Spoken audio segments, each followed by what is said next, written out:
بات کا آغاز کرتے ہیں سر. مولانا صاحب آج کل بڑے ناراض دکھ رہے ہیں, بڑے غصے میں ہیں, بڑی سخت باتیں کر رہے ہیں. سر موجودہ پارلیمنٹ کی کوئی حیثیت نہیں ہے, ایسی اسمبلیاں تو وہ مٹی سے بنا سکتے ہیں. یہ سخت جملے مولانا صاحب کہہ رہے ہیں, کیا ناراضگی ہوئی ہوئی ہے سر؟ بسم اللہ الرحمن الرحیم. بہت شکریہ کرن. مولانا صاحب جو ہے تو دیکھیں, مولانا صاحب ہو یا پی ٹی آئی ہو یا جو اپوزیشن میں جو بھی جماعتیں ہوں گی, آپ کو وہ سب ایسے ہی ملیں گے جیسے ان کے منہ سے شعلے نکل رہے ہوں. اگر یہ نہ کریں تو وہ اپوزیشن کا کردار کیسے ادا کریں گے؟ حالانکہ یہ بھی دنیا کو پتا ہے کہ مولانا صاحب کے ساتھ جو ہے ہمارا ایک آن دا اسکرین بھی ایک رشتہ ہے اور ایک آف دا اسکرین بھی ایک رشتہ ہے, ایک تعلق ہمیشہ ہمارا قائم رہتا ہے.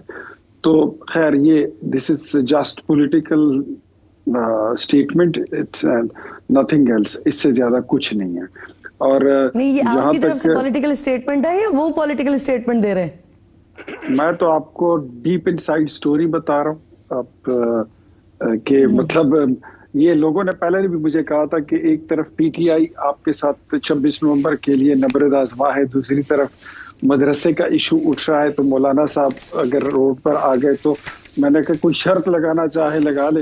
مولانا صاحب سڑک پر نہیں آئیں گے, روڈ پر نہیں آئیں گے.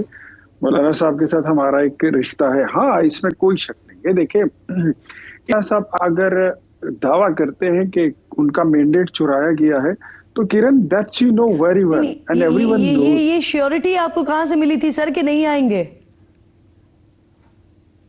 ہم اپنے تعلق اور اپنے رشتے کی بنا پر کہتے ہیں.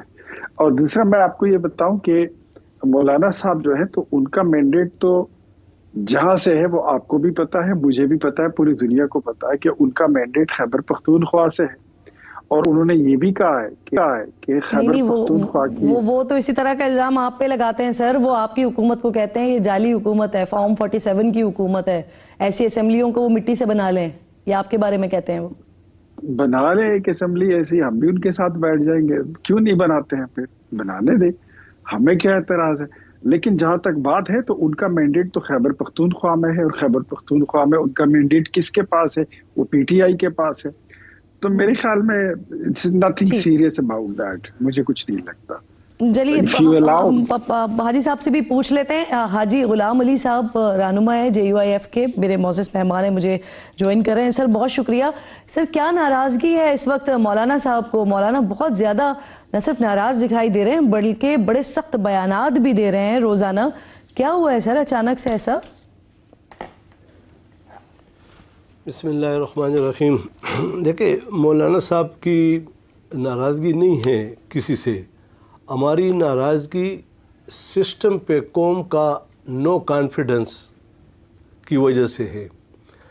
آج اگر ہمارے ملک میں ہمارے ریاست کو اور ہماری معاشی اور سیاسی صورتحال جس طرح چل رہی ہے, اور اس میں اگر سیاسی قائدین بھی اپنی آراء اور اپنی سوچ قوم کے سامنے نہ رکھے تو پھر کیا ہوگا؟ آپ دیکھ لیں کہ یہ جو الیکشن ہے, آج آپ یہ بتا سکتے ہیں کہ حکومت اقلیتی حکومت ہے مرکز میں ہے یا کہ اکثریتی حکومت ہے؟ کیا پاکستان کی ہسٹری میں کبھی ایسی حکومت آئی جو کہ اقلیت سے بنی ہے اور ایک جماعت کہتی ہے کہ کسی اچھے کام کی میں حمایت کروں گا اور نہیں تو نہیں کروں گا؟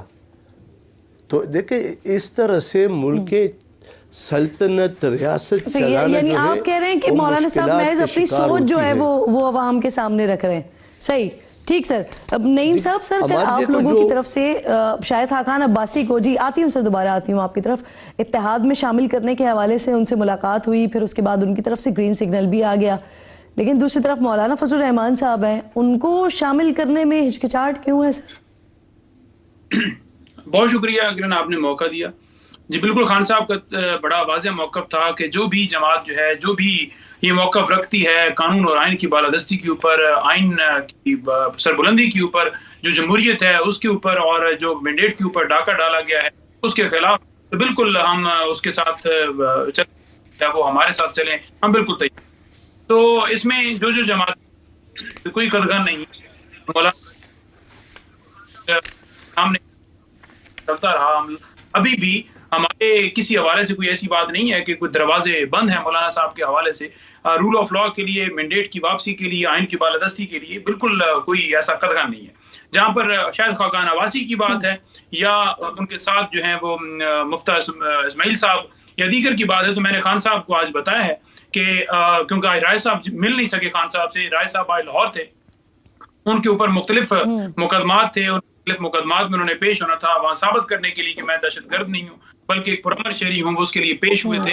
تو اس لیے مجھے ان کی طرف سے جو پیغام تھا کہ ہماری ملاقات جو ہے ہوئی، ہماری ملاقات بڑی پازیٹیو ہوئی ہے. انہوں نے جو ہے بتایا مجھے کہ آپ خان صاحب کو بتائیے گا کہ انہوں نے کہا ہے کہ ہم جمہوریت پہ، قانون کی بالادستی پہ، موقف پر کہ جو ایک اصول بات ہے اس پر ہمارا کر دیں. سر یہ تحفظ آئین پاکستان کی جو آپ لوگوں کی طرف سے بات ہو رہی ہے، اس مومنٹ کا آپ حصہ ہوں گے مولانا فضل الرحمان صاحب یا نہیں ہوں گے؟ دیکھیں، جہاں بات ہے کہ اجتماعوں کی، احتجاج کی، تو اس پہ بڑا واضح آپ کے سامنے موقف رہا ہے جے یو آئی کا بھی، کہ انہوں نے کہا ہے کہ ہمارا جو کراؤڈ ہے وہ اس کا ذرا اور ہے اور ان کا ذرا اور ہے، تو اس حوالے سے نہیں ہے، مزاج نہیں ملتا. باقی جو موقف ہے اس موقف کے حوالے سے جو بھی جماعت ہمارے دروازے اس کے لیے کھلے ہیں، جو سیاسی باقی جماعتیں ہیں ان سے بھی ہم اگر مذاکرات کریں تو مولانا صاحب کے حوالے سے تو کوئی قدغن نہیں ہے.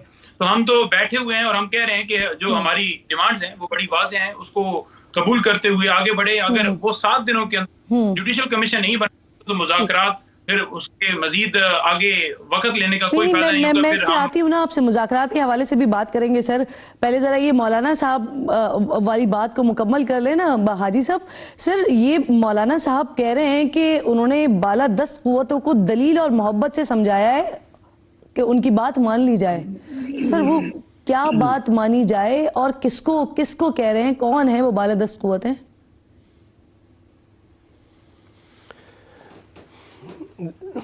دیکھیں، آپ سب کو معلوم ہے کہ بالادست قوتیں کون ہیں، اور مولانا صاحب نے جو اپنی رائے دی ہے، ہم ہمیشہ ریاست کے ساتھ کھڑے رہتے ہیں، آئین اور قانون کے ساتھ کھڑے رہتے ہیں. ہمارے دامن پر کوئی ایسا ایک دبا بھی نہیں کہ ریاست یا آئین کے خلاف کوئی اقدام ہم نے اٹھایا ہے. آج دیکھ لیں پورے پاکستان میں، یعنی آج کا مشیر وزیر اعظم رانا ثناء اللہ صاحب آپ سب چینلوں پہ کہہ رہا ہے کہ اس ملک میں کوئی بھی الیکشن صاف اور شفاف اور غیر جانبدارہ نہیں ہوا ہے. نمبر 1، اگر ہم جمہور کو یہ حق نہیں دیں گے کہ وہ کس کو منتخب کرتے ہیں، ہمیں منتخب کرتے ہیں یا کسی اور کو منتخب کرتے ہیں، ہم یہ کہتے ہیں کہ جمہور کو حق دے دو تاکہ سیاسی قوتیں ملک کو آگے لے جانے کے لیے ایک لائحہ عمل طے کرے. ہم جب تک اسی طرح